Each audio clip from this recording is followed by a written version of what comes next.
I'm Joe. I'm the head of residential and student accommodation. So Samuel, CEO of Bonard. Yes, good afternoon, Xavier, Jongen. Yeah, thank you. My name is Oremus. Gunnar, Larsson, I'm director in the capital markets team. Chilten, PATRIZIA. Trei is a shortcut of Tengelman Real Estate International. Thank you everyone for joining the 2020 PropertyEU Residential Outlook discussion. Good afternoon everyone. I'm Joe. I'm the head of residential and student accommodation at XRIM Real Assets. We have over 22 billion euro in AUM in the residential space, of which over 3 billion of that is in PBSA, which equates to around 151,000 units overall across 15 countries. We're the number one real estate asset manager in Europe and in the top 5 globally. So we have a presence in all of the countries that we operate pretty much. So 13 offices, which gives us a good insight into what's happening locally in terms of sourcing, but also what's happening in the various markets. In terms of the residential space, our view is that we like that space. We've been investing heavily over the last few years, more and more in that space. The outlook from our perspective is that it will become probably even more challenging in terms of pricing.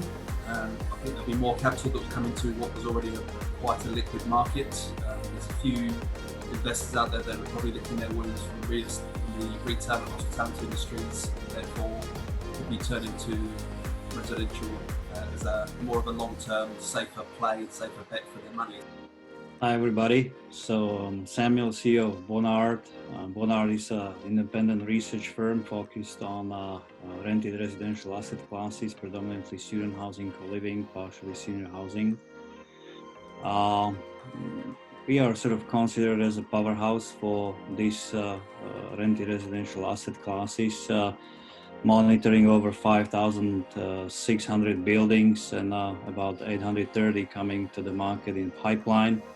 Active in 20 different markets globally. We worked on more than 400 projects now that we have assessed or did evaluation. Recently our team is relatively busy. The rented resi, especially student housing, is seems to be more resilient to the circumstances that we are experiencing. Not so much pandemic, when the mobility is limited, but the economic downturns that we are about to experience, and there is an overall common secret about the counter-cyclical nature of student segment, where when there is an economic downturn or recession, people study more, which has confirmed in last 70 years that every single economic recession brought more students, and 2009 the most. So in this belief, the investors, operators, developers continue their work. Out of the 180 assets coming to this market this year, only about 30 are discounted or distressed. So asset class is healthy, and more on top of it, we see new opportunistic investors, those who were contemplating about entering this asset class, actually speeding up their decisions and entering this asset class faster. Yes, good afternoon, Xavier, Jongen.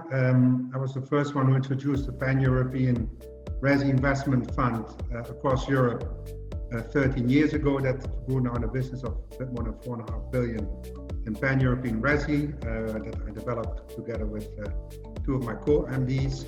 I still focus on investment strategies, both at fund level and the corporate level, and on our European Alliance platform. And what I wanted to share in terms of Resi markets and COVID and where we are now, then I think an interesting point is to observe, if you look at longer time series, over hundreds of years and countries in Europe and outside, and you look at what is really bad for Resi markets, then actually the analysis is quite simple. There are only 3 things that are really bad for Resi markets. The first one is too much debt. The second one is a pandemic or a health scare, a public health scare.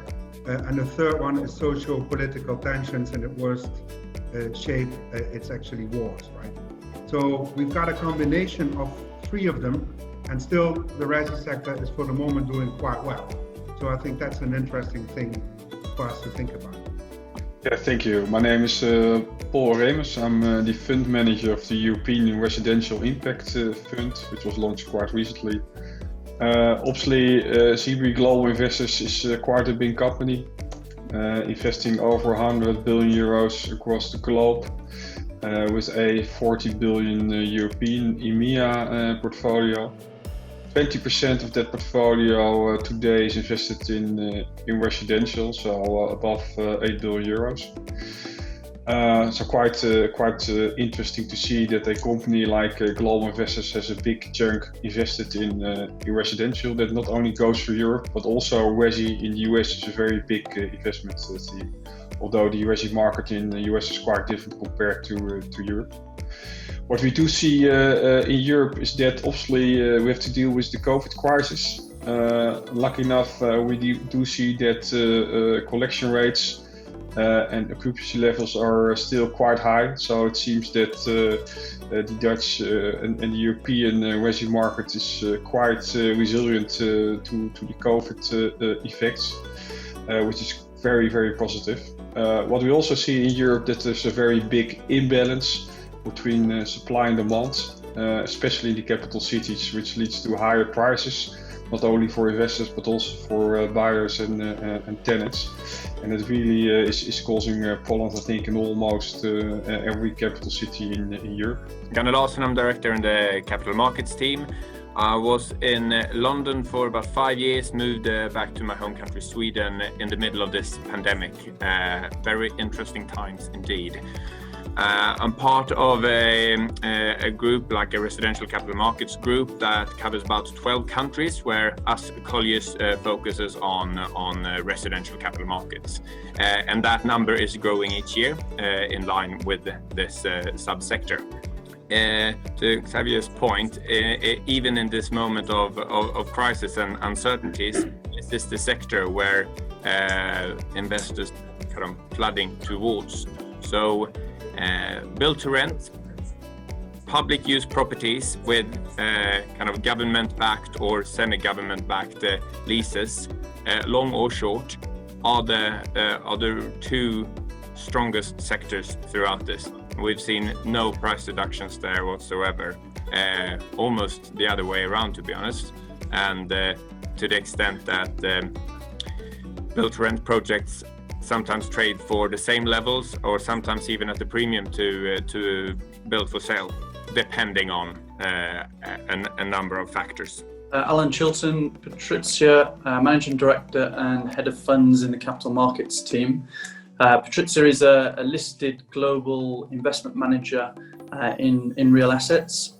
In European real estate, we have 36 billion of assets under management, and we've been going 36 years. And our DNA started in the residential sector. We now have 800 plus colleagues across Europe in our 19 offices, and the residential AUM accounts for about 25% of that, so around 12 billion assets under management. We're a big believer in being local, no more so than in residential. So we're very hands-on asset managers, and we're using big data and the local offices to really drive strategies in the micro areas of the big cities that we've all talked about already. During COVID, we've seen, as others have mentioned, high collection rates in residential, high 90% collection rate, which has been very resilient in both capital and income. And we're also big believers in the supply demand demographics, not just of traditional residential, but also alternative residential, which PATRIZIA is all encompassed in the living sector. Hello. Trei is a shortcut of Tengelmann Real Estate International, so we are a member of Tengelmann Group, known from some few very well-known companies in the world like Obi, Kik, Teddy, Zalando. I'm personally responsible for activities in Poland, but Trei is also active in Czech Republic, Slovakia, Germany, Portugal, and southeast states of the United States like South Carolina and Tennessee. In Poland, we are owning just now like 140 properties. We are well known in Poland as a developer of retail parks under the name of Vento Park. For last 2 years, we are developing just now second division, doing housing only for sale at this moment. But we are considering a niche which is coming to Poland, PRS, public rental sector.